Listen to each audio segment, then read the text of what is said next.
पुढची महत्त्वाची बातमी आपण पाहूयात। राजधानी दिल्लीमध्ये मोठ्या घडामोडी घडतायत। नीट पेपर फुटीच्या प्रकरणी मंत्री धर्मेंद्र प्रधान यांच्या राजीनाम्यासाठी सीजेपीने आणखीन आक्रमक भूमिका घेतली आहे। आंदोलन कायम ठेवण्याचा निर्णय सीजेपीने घेतलेला आहे। त्यामुळे आता केंद्र सरकारचं टेन्शन दिवसेंदिवस वाढत चाललेलं आहे। दुसरीकडे एनडीए संसदीय पक्षाची बैठक सुरू आहे। या बैठकीतला मंगल मिलन असं नाव देण्यात आलं असून महत्त्वाच्या विधेयकांवर एनडीएची रणनीती ठरणार आहे। संसदेतील रणनीतीवर पंतप्रधान नरेंद्र मोदी मार्गदर्शन करणार आहेत। दरम्यान सीजेपीचं आंदोलन सुरू असतानाच आता पंजाब हरियाणामधील शेतकरी सुद्धा आक्रमक झाले।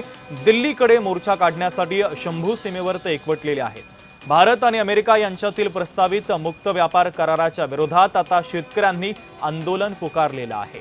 तर एका बाजूला विद्यार्थ्यांचं हे आंदोलन सुरू आहे, दुसरीकडे एनडीएची महत्त्वाची बैठक आणि त्यानंतर शेतकरी सुद्धा आता सरकारच्या विरोधात एकवटलेले आहेत, आक्रमक झालेले आहेत।